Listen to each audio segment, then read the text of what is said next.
All right, what's up, everybody? Good morning. Welcome to a Friday edition of Morning Scone, presented by Brock, the Baton Rouge Orthopedic Clinic, Hudco Roofing, HudcoRoofing.com.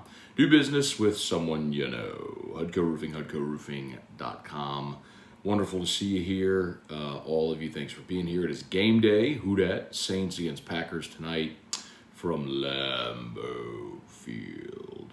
I think there's a few things tonight that I'll absolutely be keeping an eye on in this ball game that I'm excited to see. I kind of at the top of the list is Zach Bond. Third round draft pick, missed the start of camp, missed the first preseason game. A position where the Saints got to develop some depth at linebacker. They brought in John Bostic this week, who I think actually has a real shot at making the team. Has played a lot in his NFL career. So I think Zach Bond has a lot to show. He's back home. He went to University of Wisconsin. So, I mean, he's kind of, spent time in that area. Feels like a big opportunity for Bond this weekend. See what happens at left tackle with the injury to James Hurst earlier this week. I think it's unlikely he plays, obviously. And is Penning ready to go? So does he get the start at left tackle? What kind of rotation? You re-signed Derek Kelly this week. Is he just a camp body that you brought in because of the injury? Maybe. And everybody wants to see Ian Book, but y'all, I'm going to tell you, I don't see a way that Ian Book... I'll put it to you this way. It's kind of like a catch-22. Like, you want Ian Book to play better, but if he plays better, then you have a tougher decision to make, meaning... If he plays better, you have the decision, all right, do we keep him on the 53 because we don't want someone to poach him from the practice squad, or do you run the risk of trying to push him through to the practice squad and someone poaches him? So kind of almost want him to stink. So that way you can just put him back on the practice squad. Nobody's going to want to sign him. So, I'm kind of the belief that the receiver group is set. I don't think there's jobs up for grabs there. They're going to keep five. I think we know who the five are, unless if someone steals a spot from Marquez Callaway, which I don't see happening. So, Deontay Hardy's your returner, so he's got a spot. And then we know the first three. So Traquan's out. Kurt Merritt, unfortunately, is probably out. So, we'll see how they do. Tonight, Saints and Packers. Always enjoy... game day. Got some NFL ball last night, so let's see how it goes tonight. 7 o'clock, Saints, Packers. Y'all fire away if you got questions. LSU, we get to talk to Matt House today. Defensive coordinator Matt House meets with the media today around lunchtime, so we'll have an opportunity to hear how camp's going on the defensive side of the ball from Matt House and kind of how close they are as we get closer and closer to the season opener. So. All right, we'll say some good mornings. Y'all got questions, you know the drill. Fire away. Get to your questions, comments, all that good stuff. Smash that like button if you're on YouTube. If you're new, please subscribe to the YouTube channel, Facebook. Please like the page and share the post. Stephen Fry, Jeff McKithen, good morning. Steve Scott, wishing your family a great weekend. Thank you, Steve. Very kind. Same to you and yours. Hey, Dad, good morning. Welcome home. Brian Broom, good morning. Ronald John Elias. Your thought on LSU place kicker? Yeah, so they got three guys right now that are competing for the job. Ezekiel Mata is a transfer. He's a left-footed kicker. You've got Nathan Dibert, who's a left-footed kicker. He's the freshman signee. And then they've got Damian Ramos, who's a redshirt freshman. He's from the Baltimore area. He's a right-footed kicker. And he was the one we saw kicking at the scrimmage the other day. And I'll tell you, I did spend one of the practice periods, watching the specialists exclusively. He is by far your best option right now. It's not to say that won't change during the season. Maybe if Diver gets comfortable, or maybe Ramos under the bright lights just ain't got it. But he right now by far is your best option as a place kicker. Jay Bramblett, your punter. The transfer from East Carolina, Slade Roy, is your long snapper, and Bramblett's also your holder. Here we go. Charlie Cavell, Brant Roban. Morning, Scone. You caught me in spin bike class at 130-degree sauna, burning calories like Orgeron burns through Crawfish Go Tigers. I love it, man. I went to ride my Peloton yesterday, and there's a malfunction. So if you had a Peloton, like at the bottom of the screen, it tells you like your RPMs, your resistance, your output, all your metrics at the bottom. Well, it's not reading my metrics or displaying my metrics anymore. So I don't know what's going on. It's a bummer. Need to get that fixed. Dale Broussard, Ian Book is the future. Oh, if Ian Book is the future, it isn't going to be good. On a brighter note, Brian Kelly can win with him. LSU's in great hands. Well, here's the thing, Dale. There's a big difference between being a good college quarterback and being a good NFL quarterback. I mean, Tim Tebow is the greatest college quarterback of our era. He was the most dominant college quarterback that we saw until Joe Burrow. So there's the caveat. But Tebow as a runner and a passer was as good as we've ever seen. Wasn't an NFL quarterback. Tommy Frazier, Charlie Ward won the Heisman Trophy. Never played in the NFL, one played in the NBA. So just because you're a good college quarterback doesn't mean necessarily you're going to translate to the NFL. And you may have that situation there with Ian Book. Saints took a mid-round flyer on him at 4th round. Okay. If you get lucky and find Russell Wilson in round 3, awesome. If it ends up being Garrett Grayson, okay. You also took Zach Bond in round 3. Are we going to melt over that? I mean, it sucks whenever you don't hit on a draft pick, regardless of where it is. But at some point, you can take a flyer on a quarterback if you think they're worthy of it. Kelly Gross, good morning. Brant Roban, workout. It's called Hot. Yeah, there's a Hot Works Firehouse. Oh, founders from Louisiana. Yeah, man. Hot Works. There's a Hot Works not far from where we live. Trivia, what's good? Good morning, Brad David. I know you went off on this on air, but I think CBS should not use the SEC theme and give it to ABC. Brad, stop it, bro. They're not giving someone their theme. You don't give someone your intellectual property. Randall Alfrecht, good morning. Who's the starting quarterback for Florida State? Travis.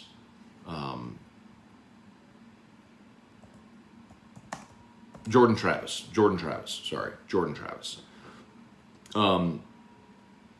He is their returning starter.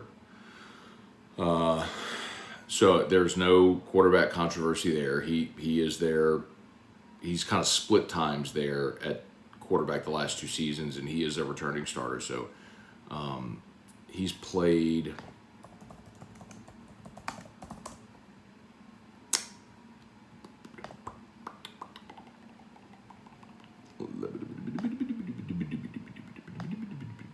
Okay, so 2018 he was with Louisville, transferred to Florida State, where he's been the last 3 years. The last 2 years, 2020 was the COVID year, obviously, but then 2021 he was their starter. He threw in 2021 for 1,539 yards, 15 touchdowns, 6 picks, quarterback rating of 148, completed just under 63% of his passes. Also a pretty good runner. Last year he ran 134 times for 530 yards, averaged 4 yards a carry, 7 rushing touchdowns. So athletic guy. He is not very big. He is 6'1". I got him listed 6'1", 201, but he's kind of thin.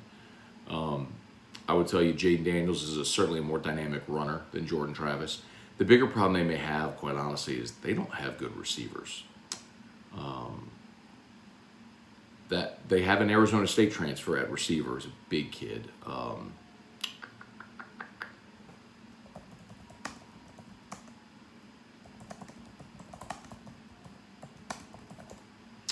His name is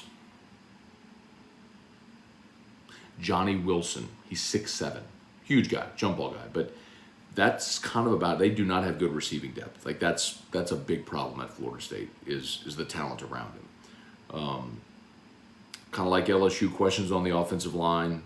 They're probably going to start 2 transfers and 3 redshirt sophomores. So guys who have been around for a little while but haven't played, and then 2 transfers. Sound familiar? Some talented backs, but not a ton of experience. Sound familiar? Offenses are similar, except I think LSU definitely has a better receiver room, and if Daniels plays, certainly a more accomplished quarterback. So, see. Weston Weaver, Larry Garner, Wendell Norman, Damon Hinderberger, Edward O. got the crabs. Good morning. Let's see. Brad David, do you think Ed was good in interviews, press conferences? I hated how he would repeat every time they had a great week at practice, then they would look awful in the game. Ed Orgeron was actually terrible. That just wasn't his strength, certainly. Everybody was tremendous or outstanding.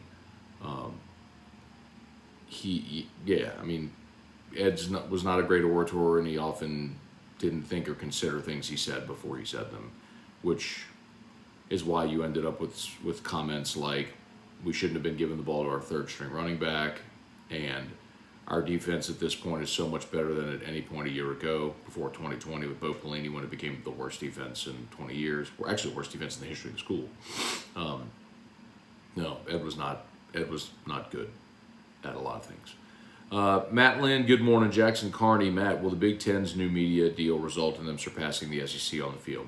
No, Jackson, keep in mind this. So the Big Ten gets their new media deal, but the SEC is going to have to, with its TV partners, come back to the table to account for expansion. Remember, the SEC signed its new deal,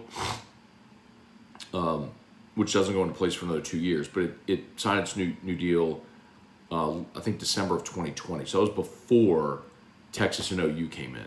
So the SEC, along with ESPN, is going to have to renegotiate their deal to account for Texas and Oklahoma. So the SEC's deal will end up surpassing the Big Ten's deal, most certainly. And as far as on the field, you still have to have a desire to be great on the field. And that's the biggest differentiator for the SEC, Jackson. I mean, there's programs in the Big Ten that care deeply about winning, no doubt. I mean, and you know them, Ohio State, Michigan, Penn State, like traditional programs that want to be great in football, and it matters a lot, and they have big stadiums, and they invest a lot of resources, and they pay coaches and recruiting budget and all that stuff. But can you really say that throughout the entirety of the Big Ten? Not really. So, there's really only a couple of programs in the Big Ten that actually have a chance of winning a national championship. In the SEC, I'd say Bama, Auburn, Florida, Georgia, LSU, Tennessee. You have at least 6 in the SEC that have won championships and can win them again. And that's not A&M certainly is capable. I'd say 7, so half the league right now is capable. Like the Mississippi schools, Missouri, Vandy, Kentucky, South Carolina, Arkansas, they're never winning a championship, national championship. But the other half of the league is certainly Texas and OU coming in certainly will be capable. So 9 of your 16 teams will be capable of winning a championship. In the Big Ten, even when you add USC and UCLA, USC is certainly capable. You're talking about 3 or 4, like Wisconsin, Iowa, Illinois, Indiana, Rutgers, Maryland. Those schools are never winning a championship. So no, I don't think the Big Ten surpasses the SEC. Tim Gotro, Ryan Rogers, morning, Matt, happy Friday. When do you think teams start prepping for the first opponent in fall camp? Usually after fall camp. So fall camp generally spans about 2 weeks, and then you break camp, and then you get into like your season preparation, like for your first opponent. So that probably starts next week. So they'll scrimmage tomorrow or practice tomorrow at Tiger Stadium. Well, it might not be a Tiger. The schedule says Tiger Stadium. They've not gone to the Tiger Stadium yet that we've been allowed to watch. So they practice again. They're back on the practice field today. They're supposed to practice in Tiger Stadium tomorrow. And I would assume by then, when you come into next week, you are into game preparation for Florida State, especially considering Florida State has a game next weekend against Duquesne. So you've got to be more geared toward your opponent by now. Eric Wilderwater, your impression of Howard has been so positive. Would you rule out a Trevor Lawrence situation where he started Game 5 of the season, even though Clemson was 4-0. The difference with the Trevor Lawrence situation, if I remember correctly also, was they had the incumbent who had kind of waited his turn, who was behind Deshaun Watson.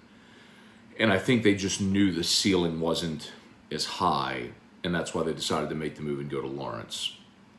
And it paid off. They won the national championship his freshman year.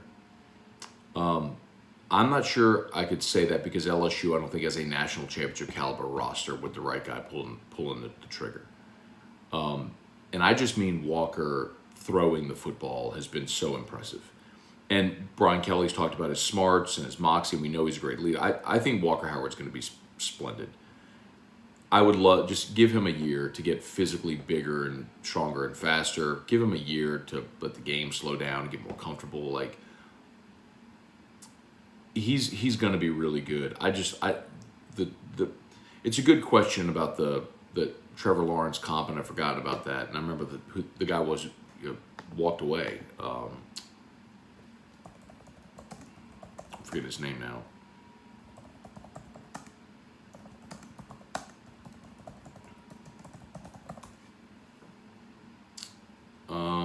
Kelly Bryant.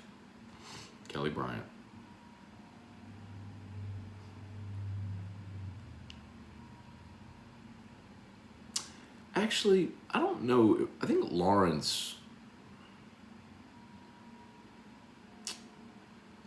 beat out Kelly Bryant, but then there was a situation where Kelly Bryant left the team and then Lawrence got hurt, if you remember, and so it was the game where I think it was against Pitt.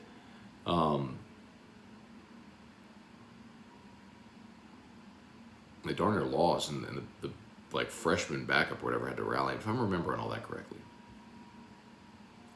All right, y'all, smash that like button if you haven't done so yet. 7:51. All right, 5 more minutes. Jesse Brown, morning, Matt. Does Landry being thrown out of practice affect his game stats? He wasn't going to play anyway. Edward O, morning, Matthew. What's going on with John Emery? Was hoping he would have a breakout year. He's getting beaten out right now by 2 guys who are playing really well. Noah Cain looks really good. Armani Goodwin bulked up, put on good weight. I don't think John Emery's doing a bad job. I just think the other guys right now are playing really, really well. Jason H, good morning. Trey Guy, good morning.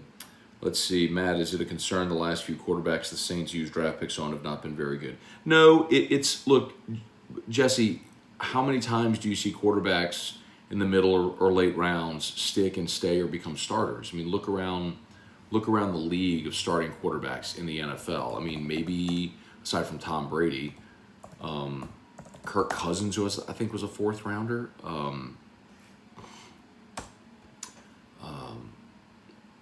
Just look at the division. Jameis was number 1 overall. Marcus Mariota was number 2 overall. Baker Mayfield was number 1 overall. Darnold was a top 5, was number 3, I think. Josh Allen was a 1st rounder. Mac Jones was a 1st rounder. Tua was a 1st rounder. Trubisky was a 1st rounder. Dak was a mid-round pick. Carson Wentz was the 2nd overall pick. Daniel Jones was a 1st round pick.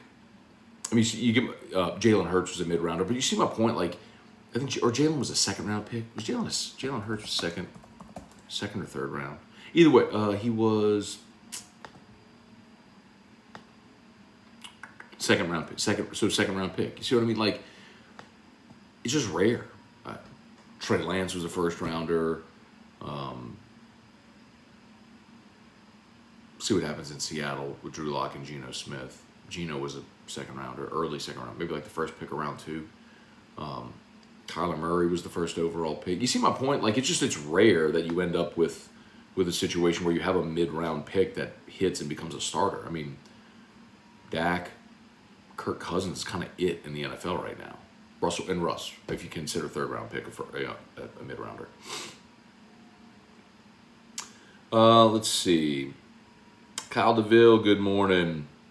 Brian Arsenault, what do we have forward to hearing on AFR this afternoon? You'll hear plenty from Matt House. Matt House is meeting the media today, so we'll talk a lot about what Matt House has to say, and then Terry will be on as well.